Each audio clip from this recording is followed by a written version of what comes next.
like to call the meeting of the Historic Preservation Commission to order here on November 18th, 2025. We need to call the roll. Okay, I think the mics aren't working for everyone watching us press our buttons, so we're just going to talk loud today. Zelmer? Tobler? Here. Jensen? Here. McManus? Here. Phillips? Here. Reeby? Here. Salmon? All right. Next is the approval of the minutes for October 21st, 2025. Did you all have a chance to review? Any comments, thoughts, questions? Can I get a motion to approve the minutes? Motion to approve? Second. All right, we do a roll call for that? Okay. Tobler? Aye. Jensen? Aye. McManus? Aye. Phillips? Aye. Reeby? Aye. All right. Do I bang this gavel? Go for it. All right, that passes. Okay, next up is the 5-minute field guide. That's exciting. My microphone is working, by the Oh, way. yours is? Okay, Yeah. well, everyone but...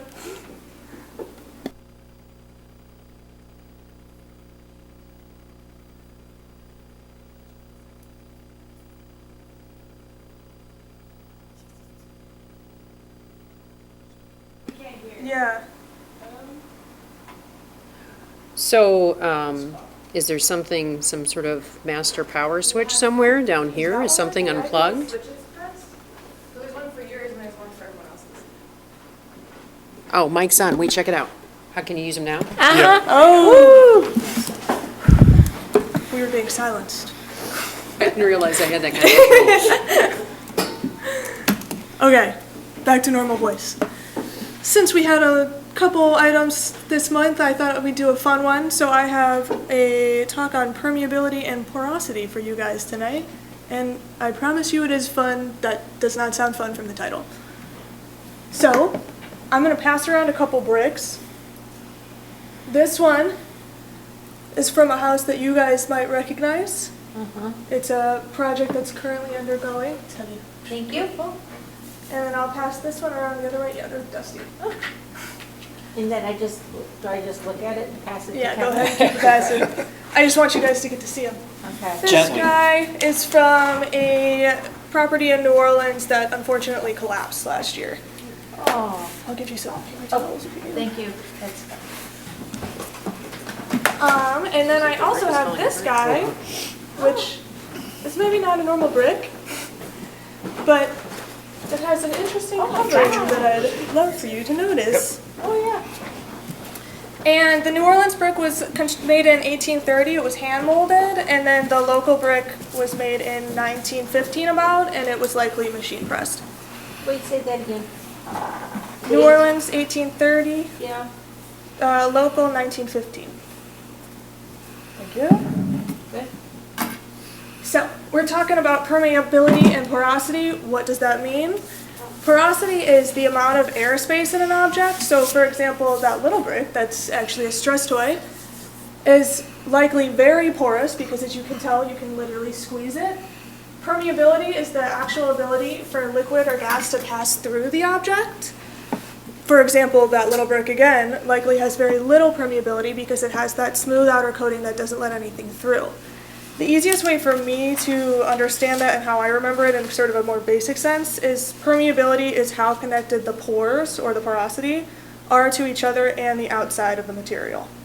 So does anybody have any guesses as to these two bricks, which might have a higher porosity and permeability? The New Orleans one? Yeah, the New Orleans one, which we can kind of tell by looking at it, but tonight we're going to test it and do a little science experiment as well. Ooh. And that's where the fun comes in. So what does permeability and porosity have to do with buildings and building materials?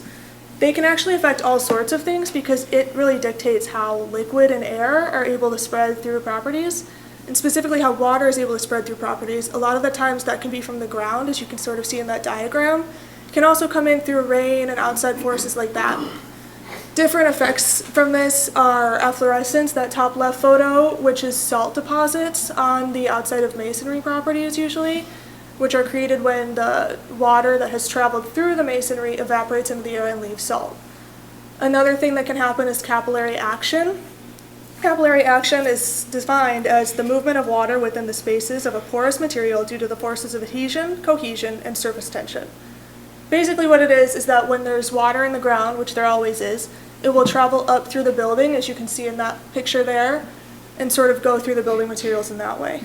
Other things that can happen are bricks can spall. This can also happen with some masonry objects, which is when the surface of the brick, that fire skin, comes off because there's too much water buildup in the back and it's not able to escape. Something that can happen to accelerate this is covering it in latex paint, which is what you see here. Spalling can also be caused by things like salt buildup, especially around here we have salt in our roads, freeze-thaw cycles, that type of thing. And then painting wood, on the other hand, sometimes you do want to paint wood because it keeps the water from entering. As you can see from this one, that paint has not been kept up, and so water is entering that wood and issues are starting to be caused by that. And this is all has to do with the various porosities and permeabilities of these materials. If porosity and permeability is higher, water is able to travel through much quicker and easier. So there's a lot of ways you can test this, such as the one we're doing today. So the one we're doing today, I have a bin of water here. We're going to test for the capillary action and the capillary rise of these two bricks. So literally what I'm going to do is take both bricks and put them in the water. And over the period of the meeting, we're going to be able to see the water rise up through the bricks. And as you leave, or as you can kind of observe, this is a high tray because I didn't want anything to spill, but you can kind of see it. The water will rise up through the bricks and you'll be able to see the line of the water getting higher. Actually, Jewel, you might be able to see it already in this one. It's already sort of sucking it up. Yeah. There's also Rylom testing, which really tests different absorption. That's those little test tubes on the top right. And sieve analysis, which tests aggregate for multiple characteristics of mortar, which can include aspects which create different porosities and permeabilities. All of these are really focused on brick and mortar, but there's a lot of different ways to test other materials as well. Speaking of other materials, here's a couple other things that can have different porosities and permeabilities. We have wood. That can change based on if it's a softwood or a hardwood. Softwoods have tracheids, and hardwoods have pores. That's how they conduct sap through them. That northern white cedar is a softwood and the basswood is a hardwood, so you can sort of see where the water might be traveling through it at this ×10 magnification. We also hear a lot about old growth versus new growth wood. Old growth has grown much more slowly over time, so it tends to be much denser, which helps with its load-bearing capacity actually, but it also helps it resist rot because those pores or tracheids or whatever it is are much smaller. It's less porous, less permeable, less water is able to travel through it as quickly. We also have stone. More porous and permeable stones like limestone, which we've all seen a lot of, are usually at a higher risk of water infiltration because of that higher porosity and permeability and all those issues that sort of come with it. On the other hand, less porous and permeable stones like granite can be used as a foundation course sort of in between the ground and the rest of the property to act as a moisture barrier between the ground and the property. This is really commonly seen in the Northeast where things like granite are more popularly found in nature, especially in historic properties. And finally, we have mortars and finishes. So I brought that little tiny brick there specifically to show sort of the way you finish a material is really what ends up affecting that surface layer of the porosity and permeability. So depending on the paint or the finish you use, you can really change what's going on with the material as a whole. Similarly, if you use different mortars on properties and building materials, that can really change what's going on with the whole mixture of the building, not just that single item. They all sort of play together. Mortars and finishes are very typically seen as sacrificial elements that require regular maintenance. That's part of having that building, so that they can properly protect the structural elements that might take more money or time or effort to replace as a whole. These guys take a lot of the brunt of that porosity and permeability action and the movement of the water, so that the major building elements, for example, that, stone that's going to cost a lot more to replace doesn't have to be replaced as frequently. All that to say, this is a huge topic and one that a lot of people base a lot of their decisions on in a lot of different building materials and a lot of different combinations of building materials. I have just a short time to talk about it and show you sort of an example. And I wanted to make sure that you guys had access to other information as well. So I have a couple items that you might be interested in viewing later on if you want to dig more into it. A couple of the NPS preservation briefs that are always great. An old 5-minute field guide from Jackie that some of you might have already seen in person. And this great sort of graphic novels type presentation that was done by NCPTT, which is the National Center for Preservation Technology and Training. They've done a couple of these, and this one is about mortar and its uses in historic properties. It's really interesting, and it's really a good way of visualizing it. So actually, these have gotten some movement on them, so I'll just lift them up so you can see. Our New Orleans one that we said was more porous and permeable has already gotten like 3 to 4 inches of water all the way up it. In this guy, it's also gotten a little bit, you can't see, but the water's about 1 inch deep in here. So that's what we're starting with. A little sponge. Yeah. Any questions? No? All right, thank you. All right. I Yeah. just have one. So what type of mortar? Mortar. Mortar is more appropriate to use than with the bricks. Does it matter? We typically in historic properties recommend that you use lime mortars rather than Portland cement type mixtures. That's a much softer than historic bricks, or softer enough than historic bricks, that the mortar will take that water through it and let the bricks sort of keep themselves dry as they need to be.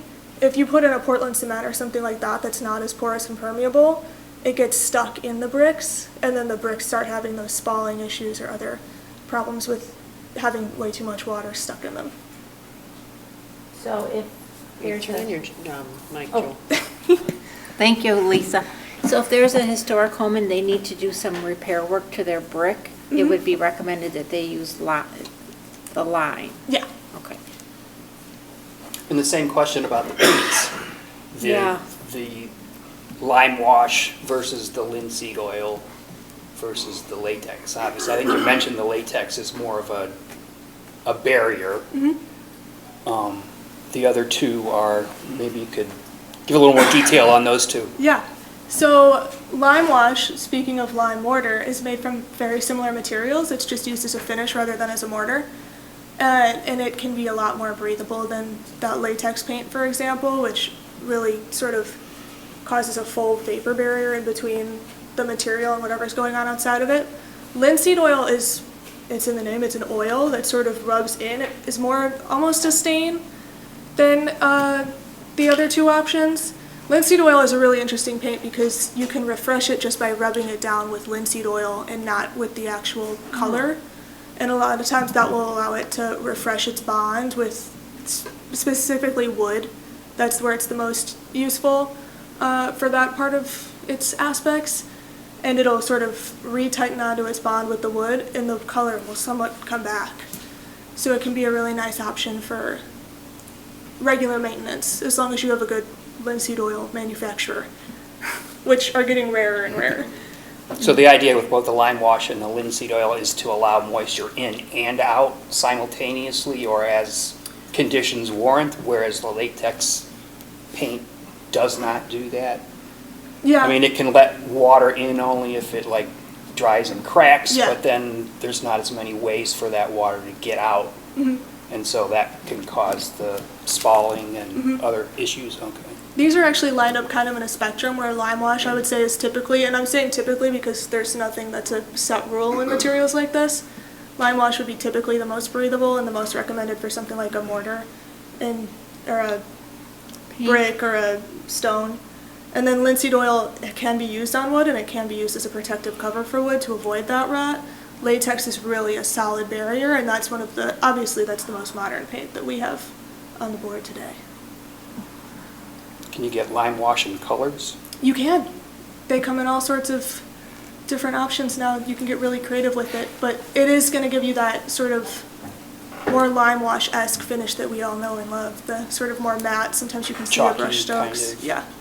So I wonder if owners of historic homes know that. Well, that's why, You part know? of why I wanted to bring it Okay. up today. But yeah, it's a much lesser known thing. A lot of people, it's really easy to go to Home Depot and buy Yeah, some latex yeah. paint. Lime wash and linseed oil, sometimes you have to hunt a little bit more. But you can get some really great results with it, both color-wise and for the maintenance of your property. It's all about the education. Thank you. Great, thank you. All right, let's start reviewing the building permit applications, starting with 312 South Fifth Street. All right. So 312 South Fifth Street, we have a door replacement. We are in the district for this guy, down in the south there. We have a decent history for this one, which is exciting, fun to see. So the property was first constructed in 1898. You can see it, the earliest it appears on Sanborns is 1923. It's so far south that the Sanborns weren't covering that area until that year. In 1905, it was sold to Charles H. and Louise Bowen Moore. In 1913, it was sold again to Robert G. and Elsie Early. Later, David and Caroline Early Worley owned it.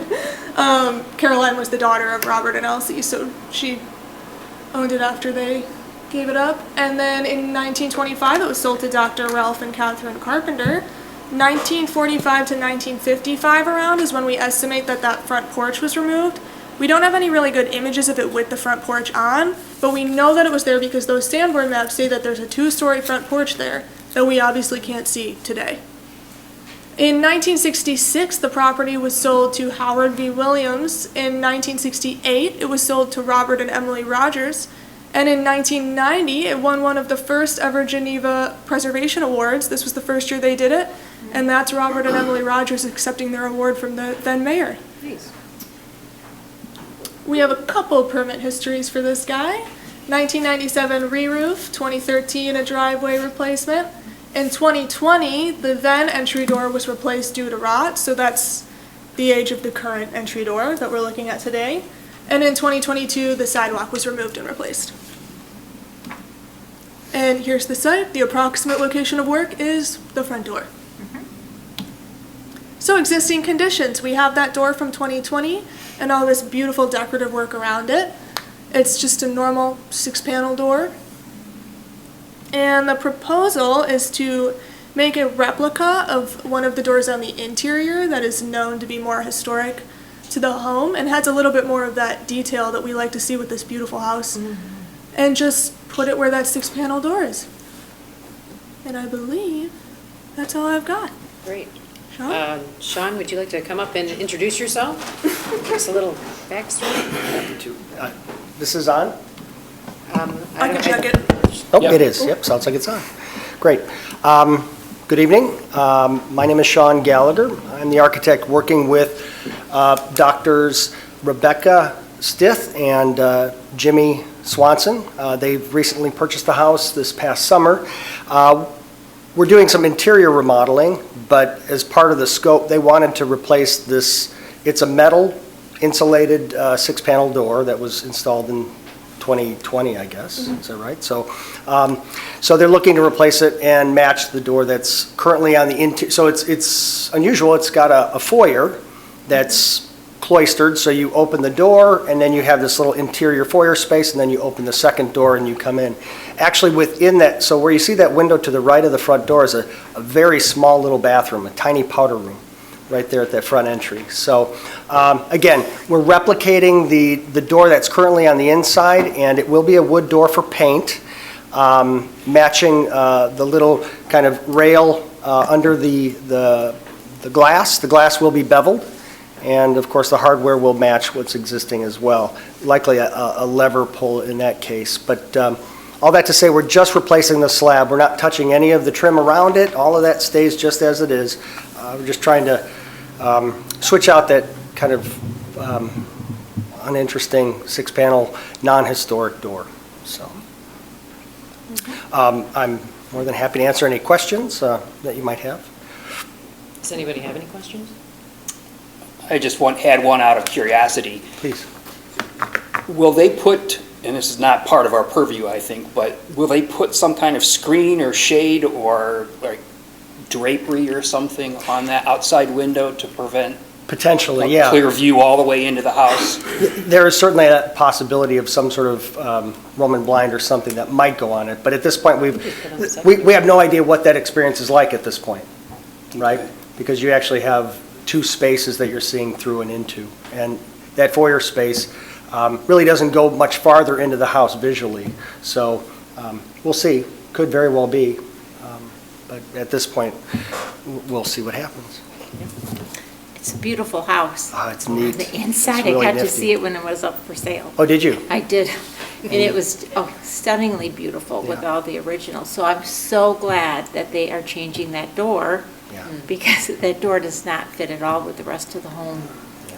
And the door that they're proposing is a beautiful door. Well, it seems consistent with what's already there, and we don't have any photographic records of what that door might have looked like originally. But yeah, and you couldn't convince Kevin to buy Could the not house? convince Try as- Kevin. Try as you Could might. not convince him. I'm giving up on Kevin. He's watching now. Well, So yeah, that's the extent of the Is that a proposal. custom-made door, or is it? Yeah. Who's going to make that? Great question. That's not for me to worry about. That's the contractor's issue. So yeah, but I'll let you know in case you're looking to do one for yourself. For one of your own. that's a beautiful house. Yeah. Yeah, it seems like a very appropriate solution. Yeah. So, does anybody have any further questions, any thoughts, comments? Otherwise, can someone Did I do? make a motion? I motion to approve the proposal for 312 South Fifth Street as presented for the door replacement. Second. All right. Hold on, Just wait a second. I'm coming. To call roll, I suppose. Okay. Tilber, Aye. Jensen, Aye. McManus, Aye. Phillips, Aye. Reedy. Aye. All right, motion passes. Thank you. Thank so you. much. Thanks, Sean. All right, next up on our agenda is a door placement at 512 Fargo Boulevard. Okay, another door roller. And this one is a, this guy is an individual landmark, so you can see it down on the south of this image there along the river on Fargo. We also have a pretty decent history for this one since it's an individual landmark. I think that helps us out. But somewhere between 1860 and 1872, based on atlases and various historic maps we have, the property was constructed by James Wilson. You can see it there in the 1872 atlas, and that sort of L-shaped plot of land down on the bottom, and that's the first time we see it on an atlas, and at this point, it was on Western Avenue, it was not on Fargo. In 1878, the property was sold to Thomas Benton Evans. Between 1919 and 1937, we know that it was owned by the Schroth family. We also have an atlas image of that that's in the additional materials in your packets. And you can see a picture of it at that period on that black and white image there with the red font, and that's when it was still on Western. And at that point, it had a porch across the entire front of it. In 1937, it was sold to Amelia and Edna Baker. In 1942, the property was moved from Western Avenue. We believe this is when the front elevation was modified. So that front porch was removed, and a chimney was actually put up in the front there, which ended up obstructing some of the windows.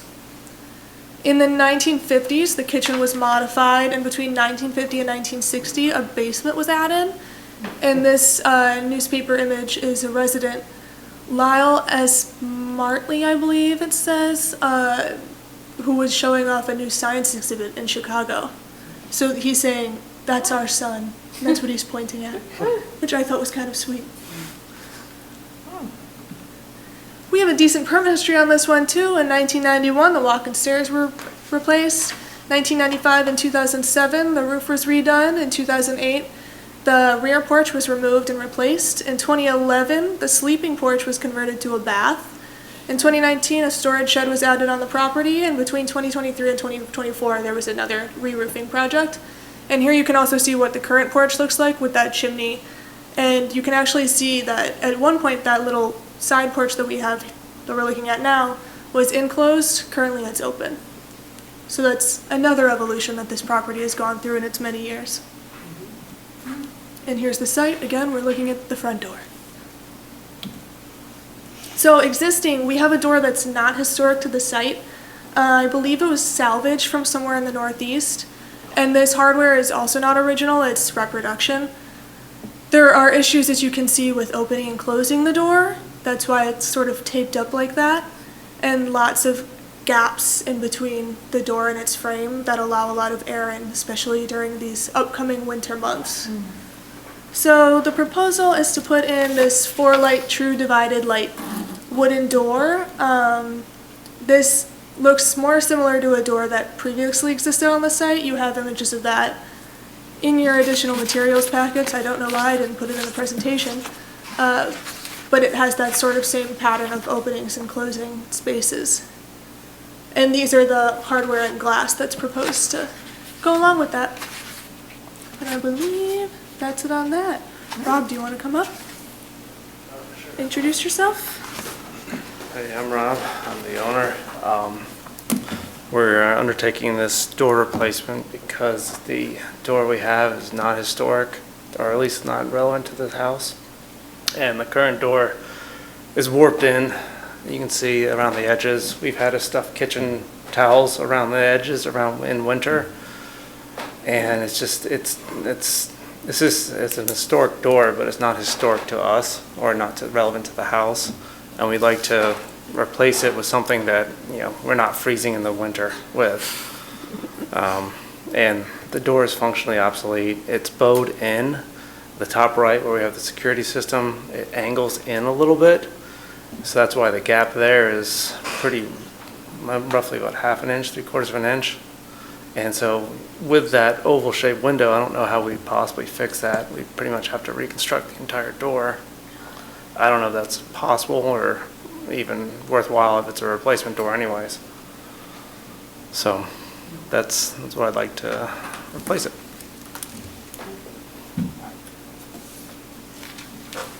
I think it looks great. I don't have any questions. I don't have any concerns. Meets our standards, meets our guidelines. Thank you for taking care of that historic house. Well, thank you. And I'm going to take care of that English ivy too.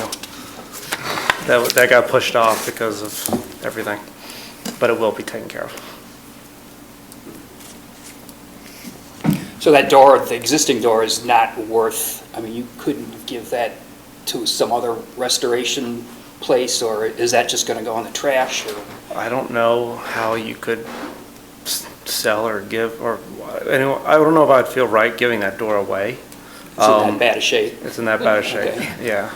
And that's not even, I didn't even go into the hardware. The doorknob doesn't turn, and it's held together with duct tape. Okay, I have no questions. Yeah, really, me either. Again, another replacement door that seems like appropriate, and we're not really replacing anything that's, to your point, historic to this structure. So if anybody would like to ask any questions or make a motion? Motion, no questions? No questions. All right, move to approve on the door replacement at 512 Fargo Blvd as presented. Second. Call the roll. Tober, Aye. Jensen, Aye. McManus, Aye. Phillips, Aye. Reeby. All right, that motion passes as well. I'll send you an email tomorrow. Thank you. Now we move on. Thank you. Thanks. Thank you. Move on to the secretary's report. Any staff updates? Not much to report this month. Our construction patterns have leveled back to normal from last month's mass sign period. 5 permits were administratively approved, a couple signs, a couple walkways, and a roof. Like for like. And all other staff projects are continuing to be ongoing and in progress, moving along. Let's move on to new business. Anything from the commission? Are we still on track for East State next month? The date will be announced soon online, but we're looking to keep moving on that, yes. So would it be part public hearing, part standard meeting? Yeah, okay. Anybody else? No? Okay. Anything from the public? Where's Al? Yeah, where's Al? Where's Al Al's in tonight? St. Charles tonight. Is he? He emailed me because he thought we might be worried.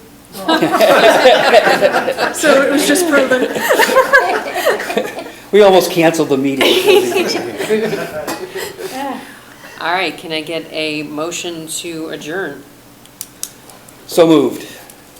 Second. All right. All those in favor? Aye. All right.